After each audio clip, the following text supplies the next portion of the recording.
Welcome to another episode of Zuzamen. Hi, Tzipi. Hi, Tzili. Hi, Hila. We are here every week, Zuzamen. And today we have somebody we already met once, but she's so exciting that we asked her to come back.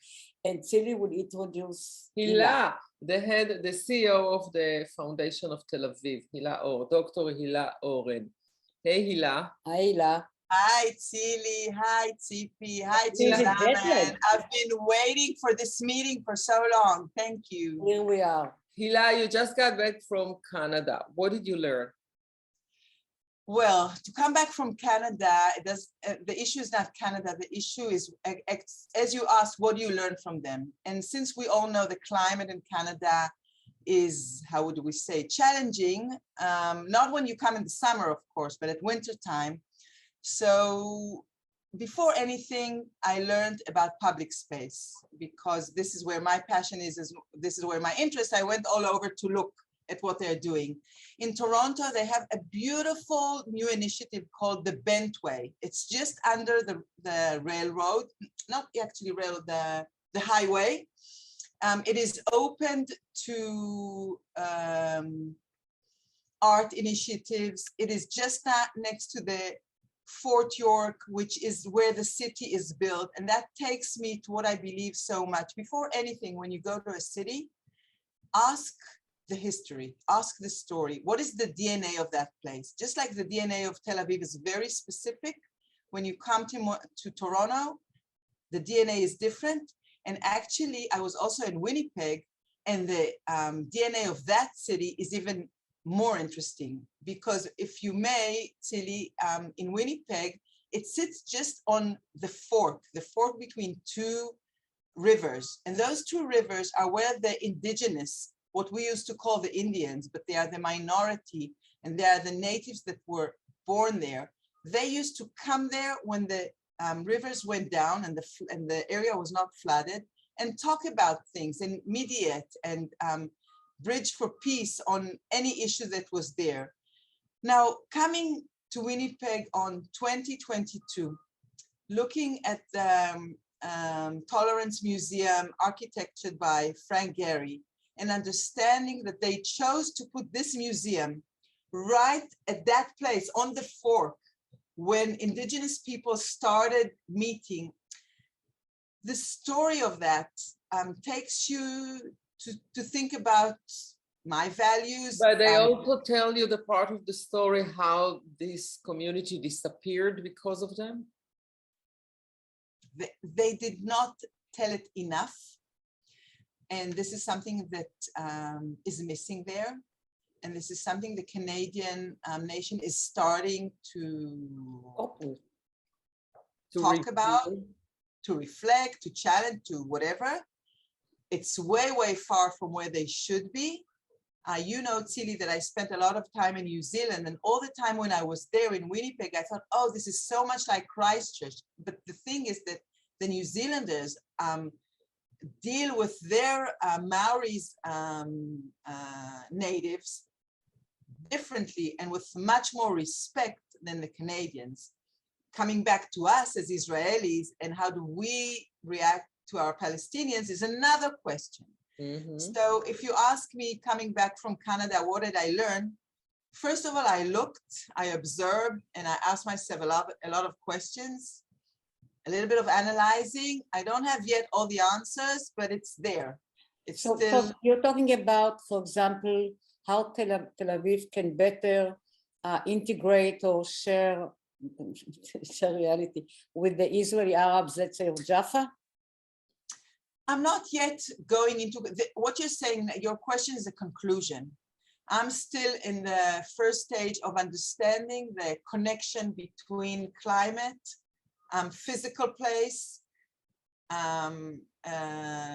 natives and people that were born here ages ago, and understanding the way we need to bridge it. Now, in order to give you an answer of your question, I need to know better what is exactly now on the hearts of the Arab population in Jaffa. I know the housing issue is a big issue, but I think there's more. And in order to give a very, I would say, holistic answer. We need to deep dive into the details. But still, But this Hila, is can you please tell us first what's the job or what's the goal of the Foundation of Tel Aviv, and how do you see that, and where do you want to take it, or how do you want to execute it? How would you like to see the city? okay. So let's just I'll give a little background to put everything into context. The foundation was founded in 1977 by Chich, the former mayor, when the city was in a whole different situation. When Dizengoff started to be the mayor on 1909, the city was 1,000 people. It was one Rothschild Boulevard with a kiosk, like the picture just in back of me. I love to give a big tribute to our founders. And in 1977, the situation was still a very challenging one, just 4 years after Yom Kippur War, et cetera, et cetera. So the Jewish nation that was just out of the Holocaust believed they want to contribute to the building of the city. Nowadays, 22, we're in a whole different 45 years later, the city is strong, the country is strong, although we're just after pandemic, and this is something else that we can refer to in a little while, how we all feel 2 years, because Zuzamen has started just into pandemic, and now we already feel we're starting to get out, and the post-trauma can be talked a lot about this. But referring to the foundation, our mission or our goal is to take care of the well-being of Tel Avivians and whoever are the citizens of the city, and whoever feels that Tel Aviv is my city, that Tel Aviv is their city, whoever commutes every day, whoever used to live here, whoever feels, I think Tzili and Tzipi are both Tel Avivian in your heart. That's why We are that Tel Avivians. But I wanted, Dizengoff, you know, since you mentioned that, because I feel that my city is a bit gone, Tel Aviv. Tzipi is still walking around with the memory that Tel Aviv never changed. Right. I see that Tel Aviv changed a lot. And we both came from Dizengoff Square, and, you know, I have my memories, but the city is taken in a way. So the question is, how do you Taken keep by the whom? thread? By the rich people? No, but no. Taken by who? By the young people, by high-tech people. And it's very different from where we were, you know, when we grew up. Very different. But Israel is very different. The world is very different. But Tel Aviv is extremely different. How do you keep the thread from the DNA through what's going on towards something that you would like to execute in the city and still keep the DNA? So as you are saying, first of all, we have to remember our benchmark. If we refer to ourselves as a global city, if we're on the same benchmark with New York, Shanghai, Tel Aviv, Paris, Sydney, then global cities are changing, all of them. Right. None of the city that I just referred to stayed like it was 100 years ago or even 50 years ago. Having said that— Or even 3 years ago. Exactly.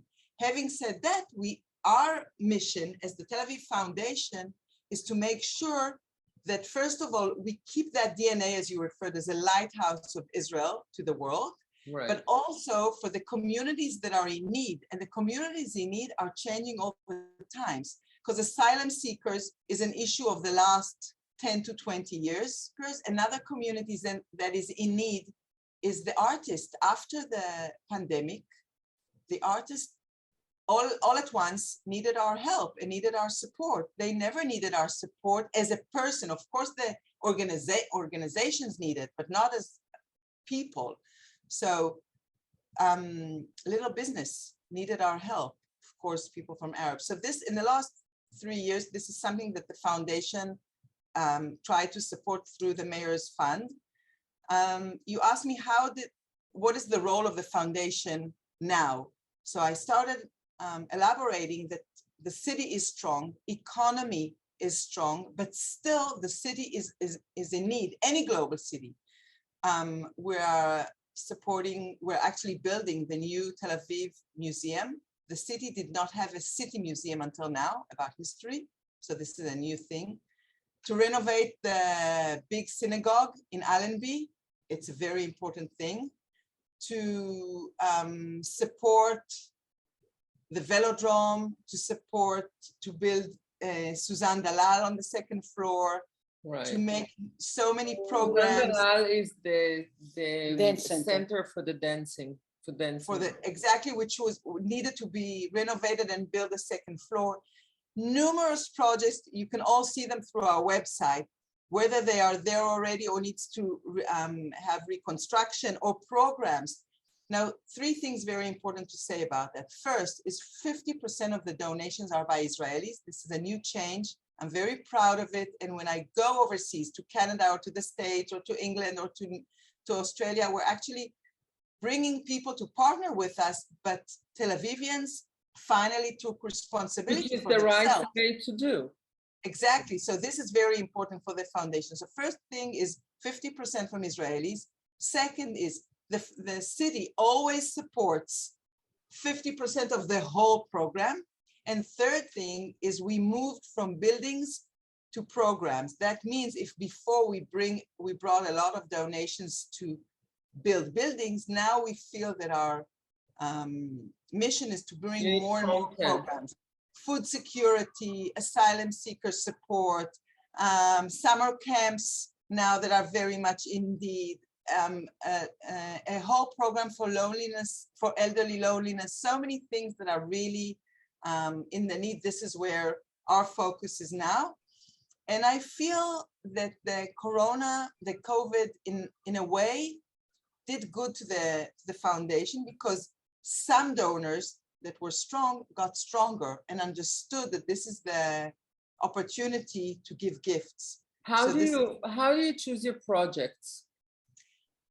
Most of them by the need of the city. And what does it mean, the need? The education director prioritized. Of course, the mayor is the chairman of the foundation, so his goals and his policy for the city being chosen and voted by the people. It's not, the mayor doesn't decide upon what he feels like. It's what's the council of the city decides, the program for the city, and then the foundation goes along with that. But sometimes the foundation comes with initiatives. For instance, the museum of the city that I told you, or the synagogue, nobody came with that from the city. We offered it as an idea. A donor of us wanted to support it, and the city said, yes, it's important enough to join that. So that means for our listeners, whether you have an idea and you want to come to us, or the opposite, we go to the city and see what it's the most.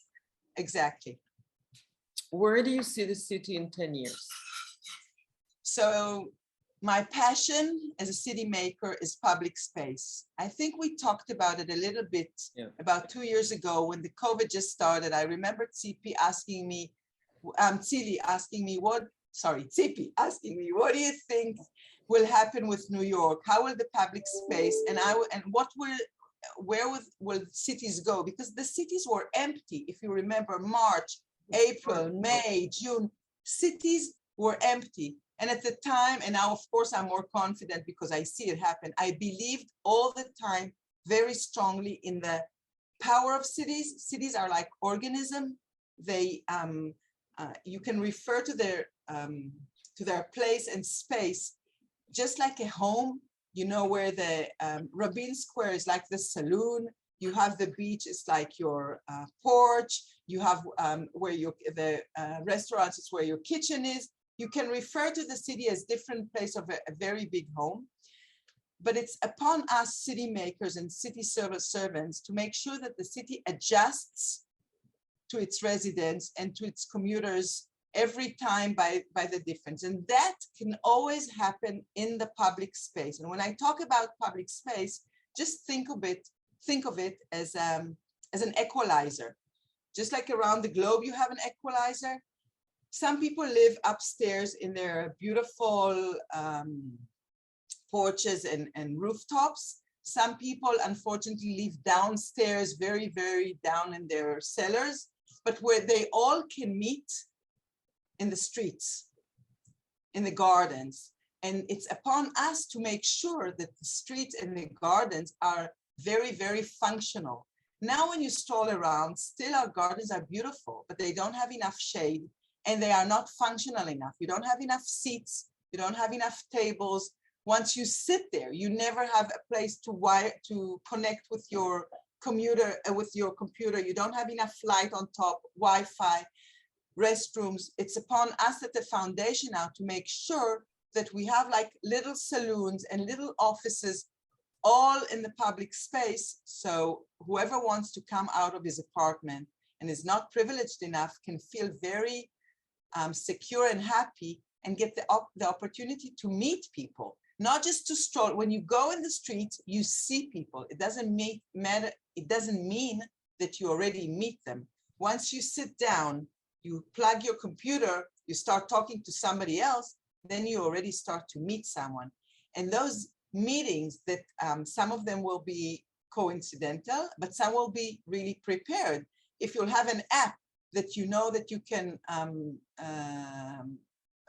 Check. Connect with somebody. Exactly, connect with someone and make sure that that place is reserved for you for that hour or something, then you already can meet out there. And I think those meetings is what we call the pandemic that is after the pandemic.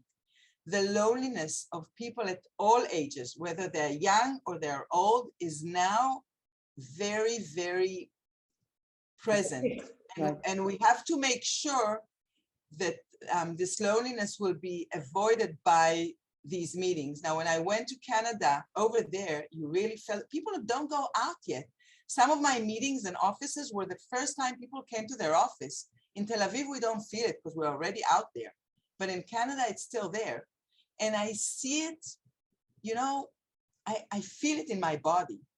People are very lonely. They don't talk about it, but they're post-traumatic. Something happened in the last 2 Yeah, But I feel it also. You're talking about, and I visualize everything, and we spoke about it many times, the way I see cities in the future because of the problems of the weather and all the other problems, like how every city is a huge space covered with glass ceiling and lines of staircases and roads that just move slowly, and we can sit on benches and have coffee and get off and get on, and then have zeppelins for the young people living in zeppelins, and they can just travel with their room to their job, go down, go up. It can be very beautiful. But I don't, I'm not happy to like spoil the party. But what are you doing? Everybody's asking it, and I know I'm not original. That Tel Aviv became one of the most expensive cities in the world. Well, when something gets expensive, you know, it's not that somebody is doing, it's the free market. Free market is when you have high demand for something, the prices go up. So the high demand is all over the world, first of all, you know that for. So how, but in a way, if there is a vision to make the city again open for young people and people who want to go out and sit, you know, in your free space, what can you do for it? You cannot just blame everything on you know, the economy of I'm not blaming. I'm not blaming. I'm explaining a situation, and then how are we dealing with it? How can you fight it? Okay, so what we can do, first of all, is make those functional places I'm saying, and this is what we're doing. We're making a whole plan. We're already starting all over. I would just hosting here Jeanette Sadikan, who is the Transportation Commissioner for New York, but she came also to give us some ideas how to take over some of the streets, open them, and just put street benches, chairs, Wi-Fi, all what I just told you. It's not just words. Those are plans. We're getting it budgeted now, and you're going to see it. You're going to come next year and see it. Actually. And as we mentioned before, as much as it sounds beautiful, it's not always good in New York, you know, what we mentioned. And the areas that are covered with this is mainly for tourists, and it causes many technical problems for the locals that need to go to work or need to be there. So it's not always that ideal or that's beautifully executed, and it's very problematic. So we need to find a balance, you know, between how to serve the residents and how to serve the visitors and how to serve the tourists and keep it okay for everybody, which is not easy to come the up word is balance. You said it yourself. You are very, very right. Things are not ideal, and you know, it looks great on presentations, but we have to make sure that the balance is kept. Now, it's all the time about the balance, especially in cities, especially as they become more and more crowded. And this is where it's going to go. Don't lose yourself. I mean, cities are going to be crowded, and they're going to have lots of not only challenges by that, but also of smell, of noise. We're going to have to take care of different challenges, but it's all the time upon us, civil servants. We have to listen to our residents, understand the new problem every time, and find a solution. Now, it's just like us in our body. You know, you're hungry, then you eat, you are full, and again you have to until you're hungry again, etc., etc. But do you think that there is balance between the speed of the rise of the numbers of the people who use the city to the speed of making decisions, getting the money, building and executing? Because there's never that balance. One long process of building and doing it, and then very fast process of people coming. We're always behind, always behind. Any city in the world is behind, because the things that happen by the free market, and then the ones that need to give solutions and answers are the public sector. The public sector, exactly, they are always slower. Public sector and the municipality is bureaucratic. It's a monopole, and whoever understands economy understands that the private sector is always more agile, more quick, and gives answers better than the private sector. But sometimes it doesn't meet the needs, because by the time you execute it, you already need something else. Tzili, this is why I chose to be a city maker, and this is why I chose to be always just on the border between the private and the public sector. I never work in the city, and I never work in the private sector, because I believe that the best answers are right on that borderline between these two zones. By the way, it's the most frustrating zone, and it's not easy, and it's always dealing with it, because the private sector is always crossed with me, and the public sector is always crossed with me as a persona, because always, you know, you never give that zone or that community exactly the answers and the tools that they want to. But it's, on the other hand, I feel that this is where the best way you can have an impact. So let me come for my little corner, for my wishes.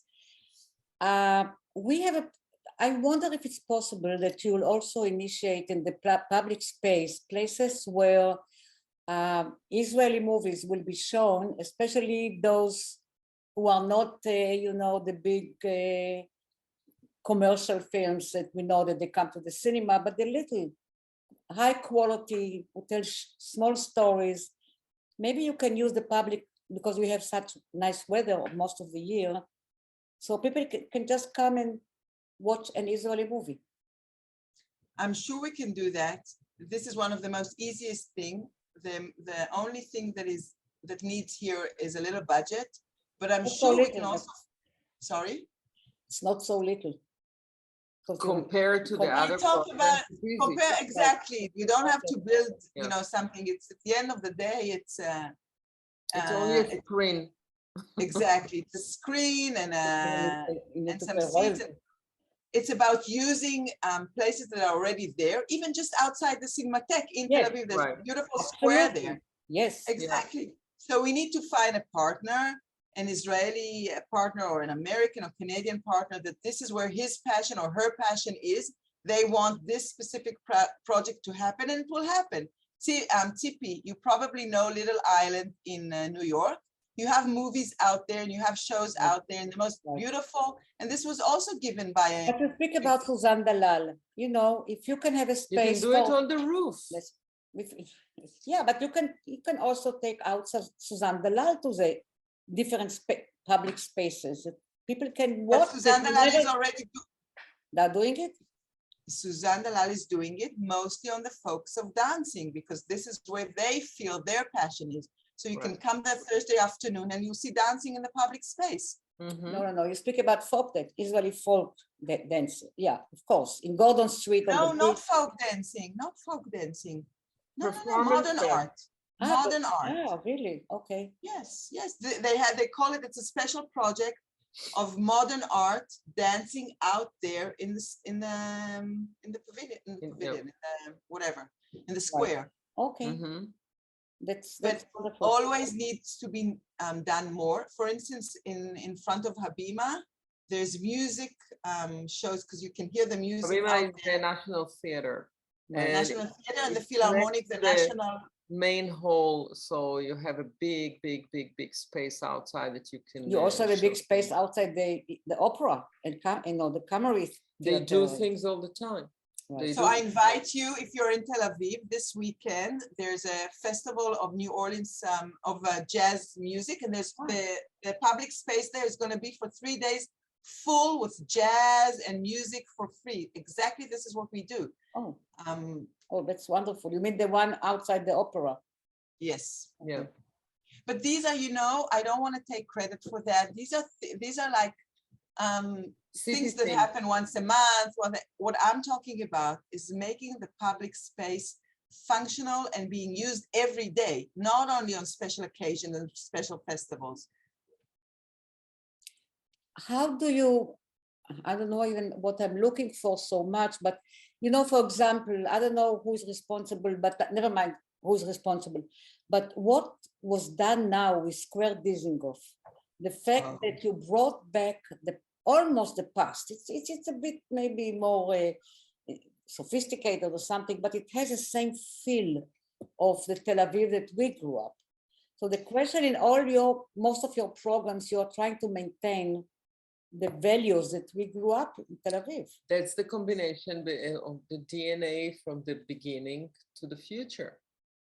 Yeah, the question is to the future. Let's elaborate a little bit about this example that you talked, Dizengoff Square. The issue there is not to maintain the past. The issue is to take this place that was dead, because in the beginning it was a square on zero surface, like on the street surface. And then they built. Well, in the beginning, it was the center of Tel Aviv and it's all the cities around it. And they elevated the square in order to allow the movement of the cars easier and faster. And by that, they killed the whole activity around the area till it died totally. And then they put it back down and they brought life. And now it's a center again. Yeah. Let's stop for a minute at what you said, Tzili, about when they elevated. This was wrong urbanism. Yeah. Whoever made the planning at the time made a mistake. That can happen. Urbanism is to understand that things need to be on the surface, not to elevate them. You need to see them from one side to the street to others. People need to see each other, to meet each other, and cars and buses should not be the kings and the queens of the street. The people should be the one that we celebrate them. And this is why when we took it back down and we celebrated the people and not the cars, although what they did here was a nice combination of still cars could go around in a very mellow way, but nice way. That means that still you have a little bit of transportation, but when you go there, whether it's night, morning, whatever, always packed with people. It's full with people, and that means this is just like rating on TV. If people are there, that's the rating system. That means the place is wanted and needed. Yes, yes. No, I'm very happy that you have like a long run vision. But going back, I mean, well, I know, I think that I really should be more careful in resenting in a way the architecture change in Tel Aviv, especially on the edge of Tel Aviv, all those huge buildings. People who don't want to come to public places, I guess. They have their own pool and their own, Well, I think part of the whole idea of public spaces is bring people from their private places where people wanted to stay home, to build their own pools, to have their own big screen wall or TV, or to have their own community or their whole group of friends or family celebrating separately.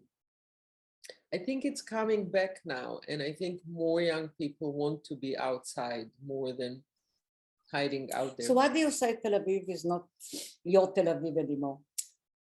Things had changed. The atmosphere had changed. The quality of people is different, not better or worse. And I think also, listen, when we were kids, nobody thought that Dizengoff was a neighborhood of people, you know, they were Holocaust survivors. There are people from Arab countries that we all lived together. It was like a small neighborhood on the main street where people got dressed up to go for coffee shops. It was a funny combination.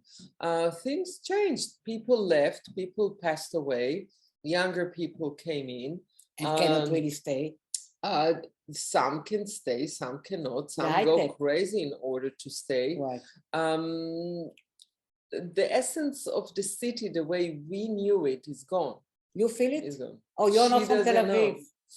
Let me say something about that. First of all, I think any city, and of course also Tel Aviv, has to refer to its majority.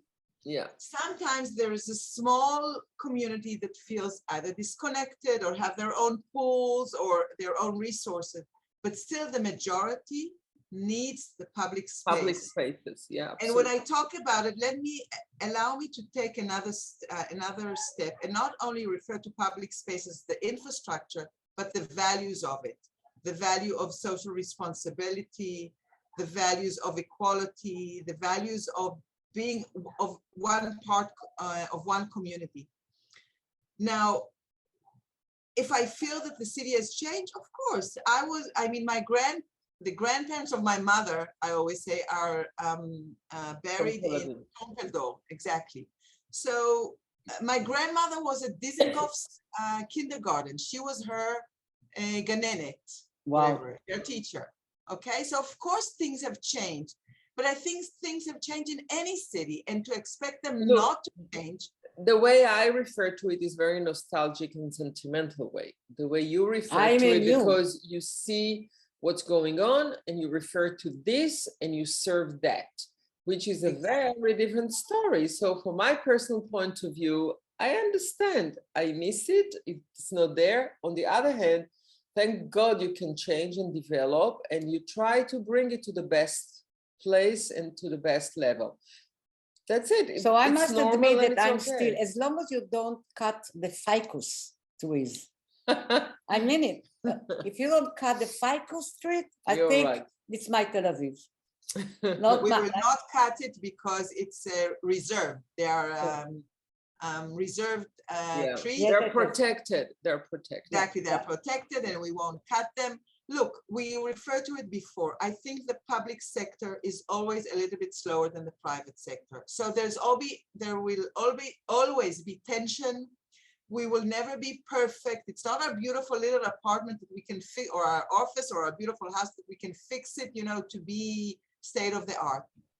This is a city, and a city is alive. It's kicking. It's streaming. You know, we can put it, Hila, on a big screen now. Let's see, full screen, so we can give Hila the. No. But doesn't matter. Everybody knows how we look like. She can find. I don't know what happened. I don't know what happened. The hair, but you can always cut from here to there, right? But the thing is that the main thing is that, you know, when I walk in Tel Aviv, I see what used to be. I don't even look at what's there now. Oh, this was this, oh, this was that, oh, this was this. Always the sense of what I remember and how I remember it. And if I want, let's say, to take my kids and tell them and show them, I speak in terms of past and not in terms of present. But when you talk about the city, you show what's going on, and you say, you know, I would like it to look like something that I'm working on, which is a very different story. I don't know what happened. Anyway, I want to make sure that the well-being of the people here will be at its best. I believe that the city is built from little pocket public spaces, little pockets of well-being. If we'll make sure that there are lots of pockets all over and people can enjoy them, they'll feel better. By the way, just the last Friday, we had the gay parade around the city. Right. Right. And it was beautiful to see that people feel they can walk anywhere, do whatever they want anywhere, express their feelings and their loves to whoever they feel. And Friday noon, could you believe this happening in Jerusalem? No, so this is a very tolerant city that supports talent and technology, and it gives me a good hope. I'm not saying I can sit down and relax and enjoy because there's so much work to be done, but I think there's hope because the people that live here believe in the same values I believe in. Hila, tell us, what do you want from Zuzamen in 3 years? I would love to meet Zuzamen in the public space and feel it, you know, just like 3 years ago, we asked what will happen. And now I already feel what is happening. I want to feel it and see it and photo it as a reality in 3 years in Zuzamen. But all of us. But we need a good Wi-Fi because, as you see, we have many problems. Don't worry, we'll have the perfect Wi-Fi in Tel Aviv. Well, I will be the first one to be happy if you succeed, because it is, I want to tell you something, Tel Aviv, it's so much me, and I cannot take Tel Aviv out, and I don't want to take it out for me. So it's really in our hearts. the fact that you are taking care of Tel Aviv with your... So we'll record Zuzamen in the public space somewhere. Zuzamen with other people. We'll invite some people. Wonderful. Zuzamen, it's not only two. I know, it's Zuzamen, it's all together.